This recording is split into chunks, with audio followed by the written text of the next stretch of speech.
Welcome to Devil TV with the complete review of the Sony Xperia ZL smartphone, which is a 5-inch Full HD smartphone and a brother of the Sony Xperia Z, which is not waterproof but therefore a little bit smaller in terms of complete size, not in the size of thickness. In thickness this is a bigger one, since we have a bigger battery actually inside, which you cannot change. Otherwise we also have here the quad-core 1.5 GHz processor inside, which should be a Snapdragon S4, and then we have the 30 megapixel camera, of course, where you can shoot also HDR pictures. Full HD movies are of course possible, and we have the Exmor RS technology here for the camera in the back, and of course the speakers right there. We have here little flash and a nice back cover, which has this interesting structure, which is actually plastic, but a lot of people said that it's quite nice in your hand, kind of like the cheaper Sony Xperia SP, which I have also here, but this has a back which is just a rubber. This has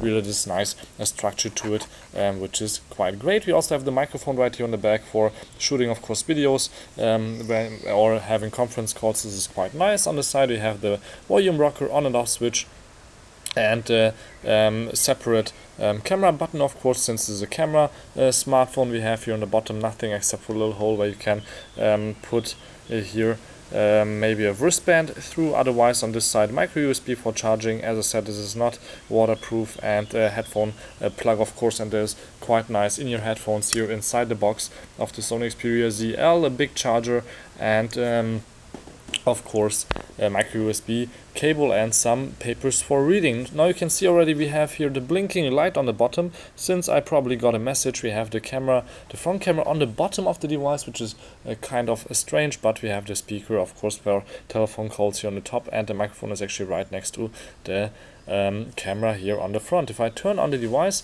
you can see that we have here the nice Bravia Engine 2 installed, where I can just here unlock the screen, and I'm right away here inside my device, where I have, for example, some underwear here, shots of myself with the front camera. Then we have here some videos, test videos, which I took with the back camera, and so on. So this is, of course, a quite nice and fast device with a price point about 500 bucks right now, which is not makes it not the cheapest device on the market. But let's just see what I actually got here on the top. Or I see my colleague just wrote me something here on Twitter. And I have even open a networks available, where you can see here on the top we can regulate the sound, Bluetooth, Wi-Fi, mobile data, and settings. I cannot change the brightness, for example, here on top. That's one feature I'm missing here in the Bravia engine, but otherwise you're quite quick here in the settings display and brightness, where you can set anything the way you want to make it also, of course, good for outdoor usage, which I'm doing actually right now. At the end of the test, we will compare to the Samsung Galaxy S4 also, which is also a 5-inch Full HD device, the slimmest smartphone in the world, the Huawei P6, and I have also an Apple iPhone 5 right here. So let's just check out first what the device itself can do. Let's play some videos. That's one of my favorite things to do with smartphones. For example, here this little video I took with the back camera, 30 megapixel Full HD, here at the basketball court on the other side of the street, where I'm playing sometimes. This is just for demonstrating how good the quality of the camera is when you're zooming. For example, the zoom is a little bit too fast, so it's quite hard to handle, but of course it's just a digital zoom anyway. Then I'm checking out how fast it reacts when I go just really close to something, so the focus is really quite great actually, and you can see the full footage, of course, also on my YouTube channel on Devil TV. Now, low light is of course a different thing always to do with a smartphone. Let me just turn down the volume a little bit, since we're in the disco. So in the disco you can see here, or not see much, but actually yeah, the camera is really quite good, since even the LED lights on the top of the roof were captured, and usually that does not work so great with other smartphones. Like, for example, the S4 didn't see any of that. So here the 30 megapixel Exmor RS2 camera is actually not that bad, and it's totally fine if you are at a concert or anything like that to shoot videos. This is a pretty nice smartphone. Even the DJ is visible here, and if I go a little bit further, I try to capture here a little bit this display. So again, there are some yeah, challenging things for the camera. But if you have regular videos, like for example a music video by Psy, you probably know this one. I mean, it's kind of old and billion views. You can see that the regular resolution things look quite beautiful here on the 5-inch Full HD display. But we also want to see some HD footage, so I have 720p video here, which is also of course playing quite nicely with the quad-core 1.5 GHz processor. It looks quite beautiful and sharp.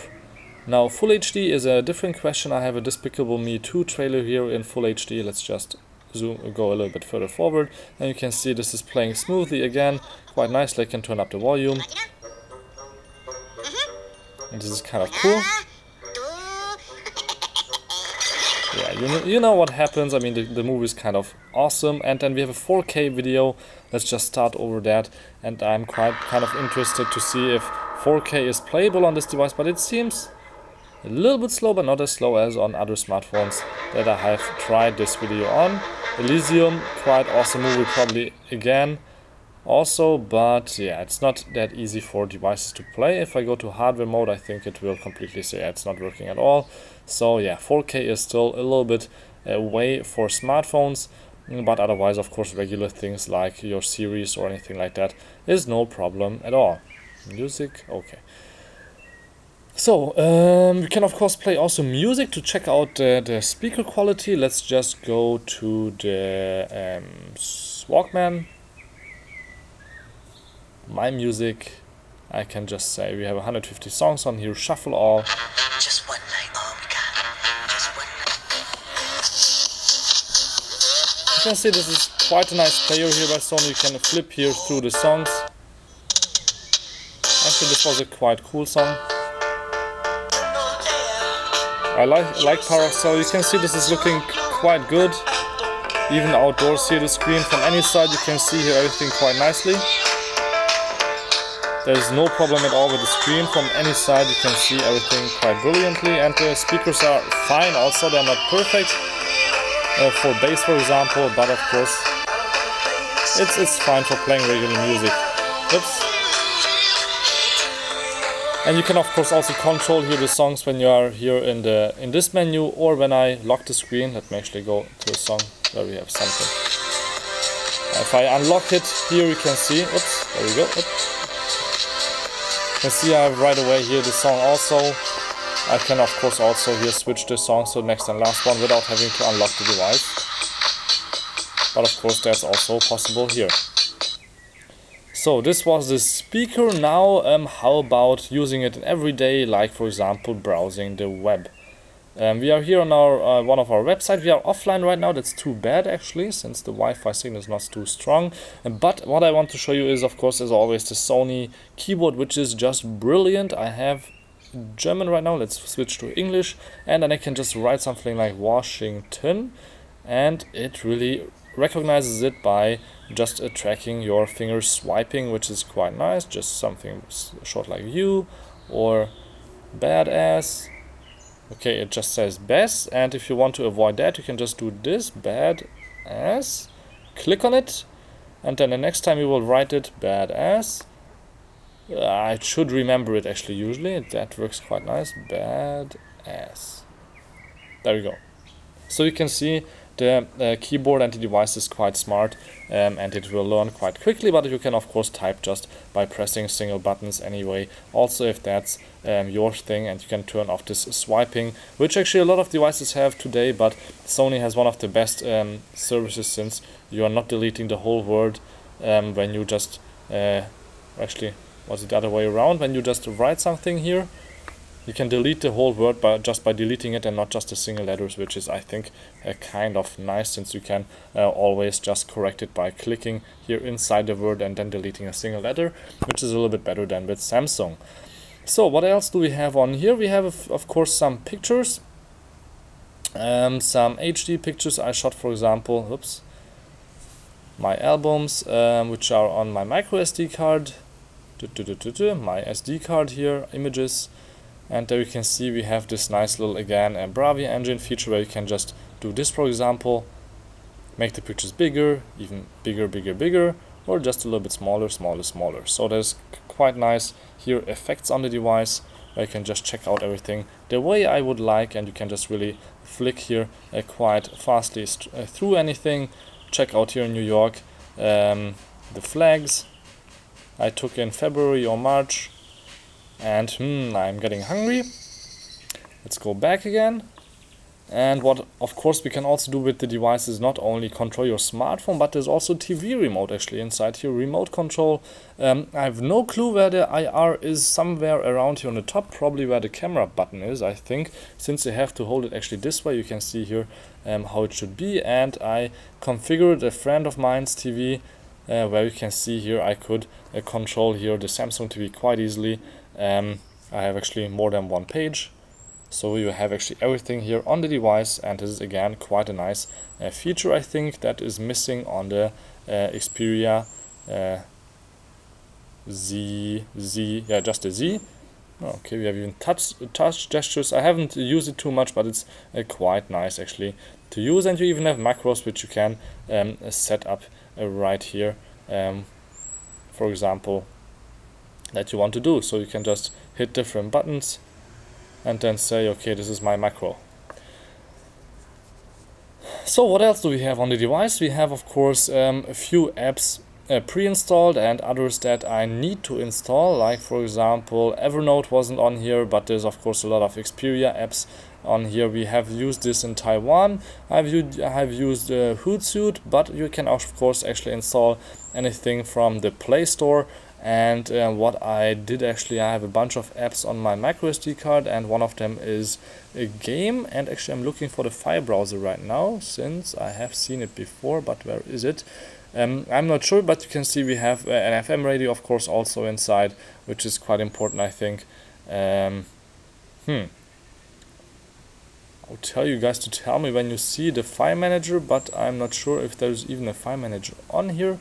If Sony did that would be there, File Commander. Okay, so we are here in the music section, music, apps, and I just want to install Jetpack Joyride here. Oops, I have not allowed external programs to install. You have to do that once in the settings. Jetpack Joyride, next, installing. You see, it's quite easy, and that actually works on all the Android devices.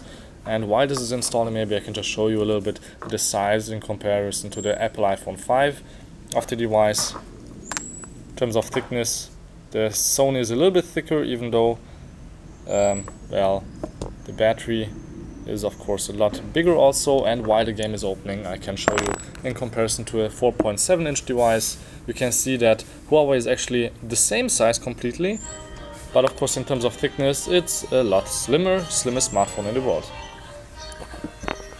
The game has loaded. It's a little bit loud, and then you can just really go ahead and play.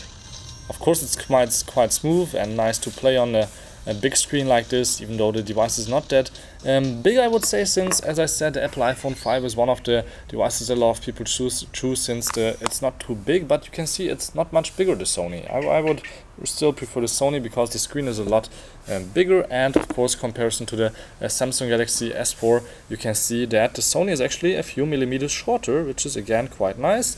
And in terms of thickness, I mean, it doesn't matter much. I think a little bit bigger is not that bad, since it's better protected, I think, than the Samsung Galaxy S4. On the corners, I've dropped it a few times and you cannot see anything on the device actually, which is of course quite good. One more thing I want to show you is, of course, we have been before in the album and checked out some pictures. Actually, you cannot see it here much in the bright sunlight, but the LED here on the bottom changes according to the color that's mainly on the screen, and that's again a quite nice feature. And you can also send anything you want to your TV by using a button that appears here on the top when you're in the Wi-Fi and you have a Wi-Fi capable or a DLNA capable TV at home like I have, but of course the Wi-Fi is not on right now. Otherwise there's not much else to show you. This is quite a brilliant device. I love to use this every day, but the battery life is one of the drawbacks. Again, it seems like there's a big battery here inside, but actually after about when you unplug it at 11 AM you will run out of power probably at 8 or 9 PM when you just use it lightly with listening to a little bit of music, watching 1 or 2 videos, or having the display on maybe 2 hours the whole day, and just having edge not even 3G running on here all the time. So Sony has to work on that a little bit, but otherwise quite a nice and beautiful device where you can actually put the micro SIM card in right here on the bottom, and of course also the micro SD card here just by flipping this little thing to the top. So this is also a quite nice solution. So thank you much for watching. This was the short little hands-on and review with the Sony Xperia ZL smartphone, one of my favorite smartphones this year, with beautiful camera, beautiful device itself, actually not too big, and you can see here the front and back camera are also really quite beautiful, as I've actually shown you before in the sample videos I shot yesterday. So thank you much for watching. I hope you liked the review. Don't forget to subscribe to Endeavor TV, and until next time, please tune in again.